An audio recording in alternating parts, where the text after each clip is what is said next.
Beginning with developments in the U.S., where President Donald Trump says the Ukrainian president can end Russia's war if he wants to, but he has ruled out Ukraine joining NATO as part of a ceasefire deal. President Trump also says Ukraine would not be able to reclaim the Crimean Peninsula annexed by Russia in 2014. This follows the arrival of Ukrainian president and several key EU leaders in the U.S. for talks on Ukraine's future at the White House. We have details in this report. I think it's going to be a good meeting, but the more important meeting will be the second meeting. On social media, the U.S. President Donald Trump's special envoy, Steve Witkoff, says the Russian president has agreed to robust security guarantees for Ukraine, including a potential NATO-style defense arrangement. That security guarantee has been described by the Ukrainian president, Volodymyr Zelensky, as historic. He'll be meeting with President Trump in just a short while. Two areas of eastern Ukraine, known as the Donbas region, could be one of the key issues at the White House talks today. And Russia wants both Donetsk and Luhansk to be handed over. Its forces control all of Luhansk and approximately 70% of Donetsk. But many cities in Donetsk still under Ukrainian control are strategically important because they reportedly serve as major centers for Ukraine's defense. Railway lines vital for military logistics run through them. The Ukrainian president does not have a welcoming posture towards the ceding of land to Russia. He says Ukrainians have fought very hard for their land, and denying them of their inheritance will not be fair. Ukraine has defended the Donbas region for 11 years, since separatist forces, backed by Russia, declared independence in 2014. In the meantime, airstrikes reportedly killed at least 5 people overnight as Russian forces moved further into eastern Ukraine.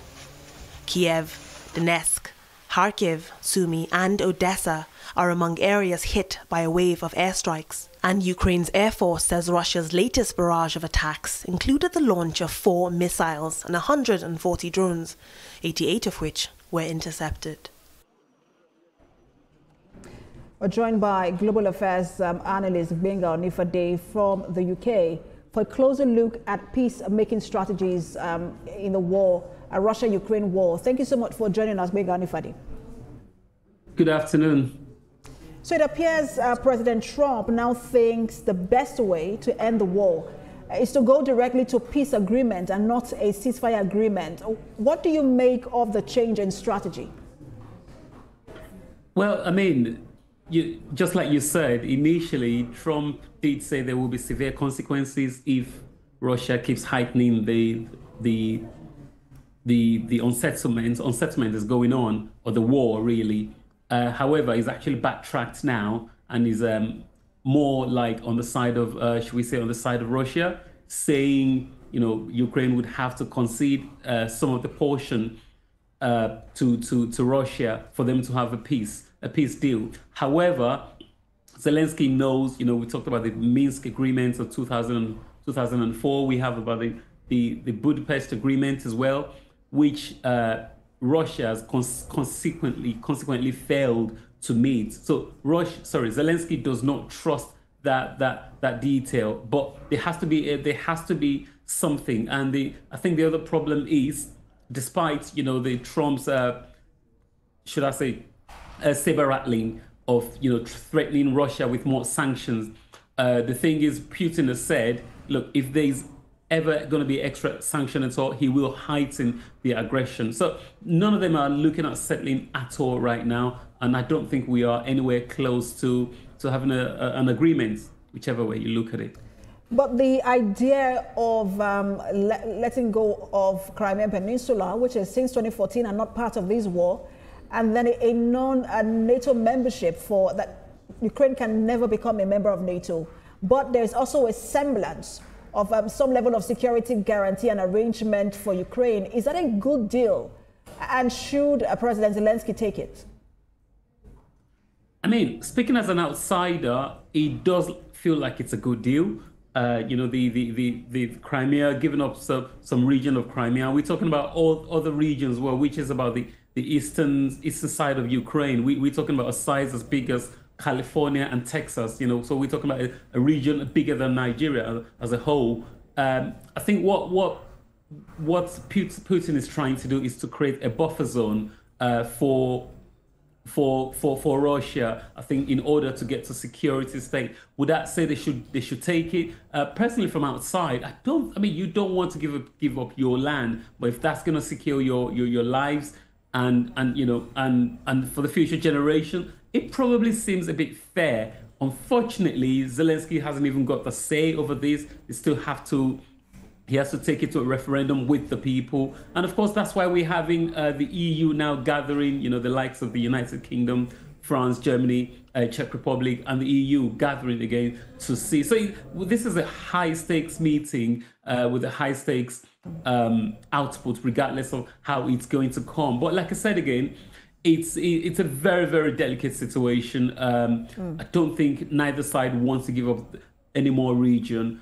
And but I think whatever happens this afternoon, we'll decide on the way forward. And the EU keeps it backing. So it's so even though we've got an alliance of America and the EU, but there's a fray here with a very faint line. The EU are backing Ukraine, saying we will see it through. And America, which has got a huge ocean between them, are saying we need to get to war. We need to get to peace as fast as possible. If you remember, before President Trump 2.0, what he said was, if he was in there, no bullets would be fired, and this war would have ended on day one. And now we are almost a year into his presidency, and we haven't seen any end in sight. Now let's talk about the dynamics of today's meeting. President Trump has issued some sort of exerted pressure on President Zelensky on social media. He said President Zelensky can end the war or continue to fight if he wants to. Again, we've mentioned he insists no NATO membership for Ukraine. It seems like a bait, doesn't it? And where does this leave Ukraine in all of the agreements with Russia? Okay, so one thing is, I think Trump's playbook, it's quite open. We all know President Trump is all about the deal. He's a deal maker, and he has different tools in his toolbox to make the deals. I think now he's revealing his playbook. We know it could be by threat, it could be friendship, like we saw played out a couple of months ago in the White House, all about signing this mineral deal for protection. Zelensky trusts in the might of America to give them that protection. Yeah, and Russia is saying, if you give us this piece of land, we get this deal, create this buffer zone, you're not going to join NATO, and we will seal this agreement. But Zelensky is still saying, no, we don't trust that deal. I think we'd rather trust what comes from our allies, the EU and President Trump. But like I said again, Trump wants to make a deal. He's using different tools in his toolbox, of course, and unfortunately that would include a threat. But we all know Russia fired the first bullets. Russians are the aggressors. Everybody expects that. We expect, and I think there's been a few drawbacks regarding the meeting they had in Alaska over the weekend. People are saying, you can't have a meeting without having Zelensky involved. You can't have a peace meeting without Zelensky being involved. So I think this is a way now for Trump to draw Zelensky in, gets him to the table. I think they've got a meeting at some point anyway, and then of course the three can come to glass. But this is just Trump's playbook. Get a deal. Let's get a bit of pressure in before we have our conversation. Well, European leaders will also be in the room. I guess the coming days will be very critical for European security and the Western alliance as well. We'll see how things play out in Washington. Thank you so much for your time. As always, Global Affairs Analyst, Gbenga Onifadi. Thanks for having me.